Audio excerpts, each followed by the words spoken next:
கர்த்தருடைய பரிசுத்த நாமத்திற்கு மகிமுண்டாகட்டும். ஆண்டவராகிய இயேசு கிறிஸ்துவின் நாமத்தினாலே அன்பு கர்த்தருடைய பிள்ளைகளாகிய தங்கள் அனைவருக்கும் ஸ்வீட் ஊழியத்தின் சார்பாக வாழ்த்துக்களையும் ஸ்தோத்திரங்களையும் தெரிவித்துக் கொள்கின்றேன். அப்போஸ்தலனாகிய பவுல் கொரிந்தியருக்கு எழுதின முதலாம் நிருபம் 1 அதிகாரம் 21வது வசனம். 1 கொரிந்தியர் 1 அதிகாரம் வசனம் 21. எப்படியெனில் தேவ ஞானத்திற்கேற்றபடி உலகமானது சுய ஞானத்தினாலே தேவனை அறியாதிருக்கையில் பைத்தியமாக தோன்றுகிற பிரசங்கத்தினாலே விசுவாசிகளை ரட்சிக்க தேவனுக்கு பிரியமாயிற்று. எப்படியெனில் தேவ ஞானத்துக்கேற்றபடி உலகமானது சுய ஞானத்தினாலே தேவனை அறியாதிருக்கையில் பைத்தியமாக தோன்றுகிற பிரசங்கத்தினாலே விசுவாசிகளை ரட்சிக்க தேவனுக்கு பிரியமாயிற்று. என் அன்பு கடவுளுடைய பிள்ளைகளே, ஆண்டவரை அறிந்து கொள்ளுதல் என்பது ஆண்டவரை பற்றி அல்ல, ஆண்டவரை அறிந்து கொள்ளுதல். Not knowing about God but knowing God என்ற இந்த அனுபவம் இருக்கிறதே, அது உலக பிரகாரமான ஞானத்தின் மூலமாக ஒரு மனிதன் கண்டுபிடிக்கவே முடியாது. இன்றைக்கு உலகத்தில் எத்தனையோ தலை சிறந்த ஞானிகள் இருக்கிறார்கள், அறிவாளிகள் இருக்கிறார்கள், புத்திசாலிகள் இருக்கிறார்கள். அவர்களை குறித்து நாம் எந்த விதத்திலும் குறை சொல்ல இங்கே நாம் வரவில்லை. அவர்களுடைய ஞானத்திற்காக நாம் ஆண்டவருக்கு நன்றி செலுத்துகிறோம். அவர்கள் மூலமாக நமக்கு கிடைக்க பெற்றிருக்கிறதான எத்தனையோ நன்மைகள் இன்றைக்கு இந்த நவீன உலகத்திலே நாம் சுகமாக சகலவிதமான வசதிகளோடு வாழுகிறோம் என்றால் அநேக ஞானவான்கள் கண்டுபிடித்த கண்டுபிடிப்புகள் மூலமாகத்தான். ஏன் இப்பொழுது நான் பேசிக்கொண்டிருக்கிற இந்த சாதனம் கூட ஞானவான்களினாலே கண்டுபிடிக்கப்பட்டது. அதில் எந்த குறையும் இல்லை. ஆனால் அதே நேரத்தில் மெய்யான கடவுளை அறிந்து கொள்ளுதலுக்கு இந்த ஞானம் உதவுமா என்றால் நிச்சயமாக உதவாது. காரணம் என்ன? கடவுளை ஒரு மனிதன் அறிவதற்கு அவனுடைய ஞானம் அல்ல, மாறாக அவனுடைய அர்ப்பணிப்பு மிக மிக முக்கியமாக இருக்கின்றது. அதை தான் இங்கே கடவுள் சொல்லும் பொழுது, உலக பிரகாரமான ஞானத்தினாலே கடவுளை அவர்கள் கண்டுபிடிக்க முடியாமல் இருக்கிறபடியினால் பைத்தியமாக தோன்றுகிற பிரசங்கத்தினாலே பைத்தியமாக தோன்றுகிற இதை இன்றைக்கும் பார்த்து கொண்டிருக்கிறோம். குறிப்பாக நாங்கள் அதிகமாக கிராமத்தில் ஊழியம் செய்கின்றோம். கடவுளை அறியாத மக்கள் மத்தியிலே ஊழியம் செய்து கொண்டிருக்கிறோம். கிராமமாக நாங்கள் போகின்றோம். எதிர்ப்புகள் இருக்கிறது, எதிர்மறையான பேச்சுகள் இருக்கிறது. அதன் மத்தியில் இயேசு கிறிஸ்துவின் அன்பை குறித்து நாங்கள் பிரசங்கித்து கொண்டிருக்கின்றோம். அப்பொழுது எங்களை பார்த்து சொல்லுகின்ற வார்த்தை என்ன தெரியுமா?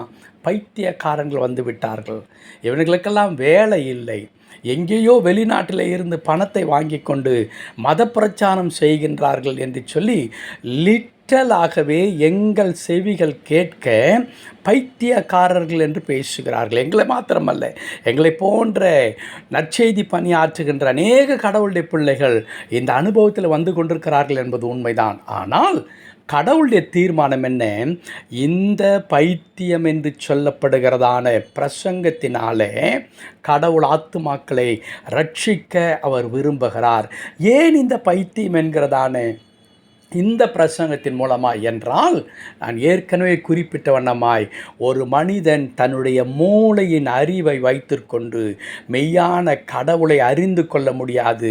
மாறாக இந்த பைத்தியமாய் தோன்றுகின்ற இந்த பிரசங்கம் இருக்கிறது, இந்த பிரசங்கத்திற்குள்ளாக சொல்லப்படுகிறதான கடவுளுடைய அன்பு, கடவுளுடைய வல்லமை, கடவுள் நமக்காக மரித்தார், நமக்காக அடக்கம் பண்ணப்பட்டார், இரத்தம் சிந்தினார், மோட்சத்தை அடைவதற்கு கடவுளுடைய ஆசீர்வாதத்தை பெற்றுக்கொள்வதற்கு நாம் நம்மை நாமே வருத்தி கொள்ள வேண்டிய அவசியமில்லை, எந்த விதமான தியாகமும் செய்ய வேண்டிய அவசியமில்லை. மாறாக உள்ளத்திலே ஒரே ஒரு விசுவாசம். அது என்ன? இயேசு எனக்காக மரித்தார், தேவன் தம்முடைய ஒரே பேரான குமாரனை எனக்காக இந்த உலகத்தில் உலக இரட்சகராய் அனுப்பினார் என்று அந்த பைத்தியக்காரத்தனமாய் தோன்றுகிற பிரசங்கம் இருக்கிறதே, அதை எந்த ஒரு மனிதன் தன் உள்ளத்தில் அப்படியே விசுவாசித்து ஏற்றுக்கொள்ளுகிறாரோ அந்த மனிதன் வாழ்க்கையில் கடவுளுடைய மெய்யான ஒளி, கடவுளுடைய மெய்யான ஆசீர்வாதம், அல்லது இப்படி வேறொரு வார்த்தை நான் சொல்ல வேண்டுமென்றால், அவர் அந்த தனிப்பட்ட மனிதன் கடவுளை முகமுகமாய் பார்க்க முடியும். அதை தான் என் அன்பு கடவுளுடைய பிள்ளைகளே, இதை பவுல் 2-3 வசனங்களுக்கு முன்பதாக 18வது வசனத்தில் அவர் சொல்லுகிறார், சிலுவை பற்றிய உபதேசம் கெட்டு போகிறவர்களுக்கு பைத்தியமாய் இருக்கிறது, ரட்சிக்கப்படுகிற நமக்கும் அது தேவ பலனாய் இருக்கிறது. கடவுளுடைய அந்த வார்த்தை, பைத்தியமாய் தோன்றுகிற அந்த வார்த்தையை உதாசீனப்படுத்தி விட்டு போகிறார்களே, அவர்கள் யாராக இருக்கிறார்கள்? கேட்டுக்கு போகிற, அதாவது ரட்சிப்புக்கு தூரமாகின்றார்கள். ஆனால் அதே நேரத்தில் இந்த வார்த்தை கேட்பதற்கு பைத்தியமாய் தோன்றினாலும் பரவாயில்லை, இதில் கடவுளை பற்றி சொல்லுகிறது. நான் எத்தனையோ இடத்துல என் வாழ்க்கையை நான் பிரயாசப்பட்டு நான் அலைந்து திரிந்து எப்படி ஆகிலும் எனக்கு நன்மை நடக்குமா என்று முட்டி மோதி பார்த்தேன், ஒன்றும் நடக்கவில்லை.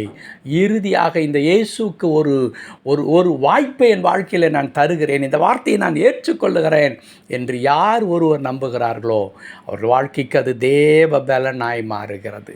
என் அன்பு கடவுளுடைய பிள்ளைகளே, இன்றைக்கு கூட நம்முடைய வாழ்க்கையில் கர்த்தருடைய வாக்கு தத்தங்கள் என்பது பைத்தியக்காரத்தனமாகத்தான் சில நேரத்திலே தெரியும். என் சரீரத்தில் வியாதி இருக்கிறது, பண கஷ்டம் இருக்கிறது, என் குடும்பம் சுக்குநூறாய் உடைந்திருக்கிறது. ஆனால் இந்த பக்கம் பார்க்கும்போது இயேசு சொல்லுகிறார், நீ விசுவாசித்தால் தேவனுடைய மகிமையை காண்பா என்று. லாஜிக் இருக்கிறதா? எப்படி என்னுடைய மூளை அதை ஏற்றுக்கொள்ளும்? நான் லிட்டரலாக கஷ்டப்பட்டு கொண்டிருக்கும் பொழுது நம்பினால் போதும் என்ன என்று சொல்லப்படுகிறது. How can I accept it? அந்த இடத்துல தான் நான் ஆண்டவருடைய கரத்தில் என்னை அர்ப்பணிக்கும் பொழுது தேவன் அதிசயம் செய்வதை பார்க்க முடியும். நாருமே 4 நாளாயிற்றே என்று சகோதரி சொல்லுகிறார். ஆண்டவர் சொல்லுகிறார், இல்லை இல்லை, நீ நம்பினால் நிச்சயம் உன் சகோதரன் உயிரோடு எழும்புவான். எப்படி ஏற்றுக்கொள்ள முடியும்? அங்கே தான் அற்புதம் நடந்தது. லாசருவே வெளியே வா. மரித்து 4 நாளானவன் வெளியே வந்தான். என் அன்பு கடவுளுடைய பிள்ளைகளே, உலகத்திற்கு பைத்தியமாய் தோன்றுகிற இந்த பிரசங்கத்தை நீங்கள் விசுவாசியுங்கள், நம்புங்கள், கடவுளை ஸ்தோத்திரம் பண்ணுங்கள், அற்புதத்தை காண்பீர்கள். கர்த்தர் உங்களை தொடர்ந்து ஆசீர்வதித்து தம்முடைய மாபெரும் நன்மையினாலும் கிருபையினாலும் இடைகட்டி காத்துக்கொள்வாராக. ஆமேன், ஆமேன்.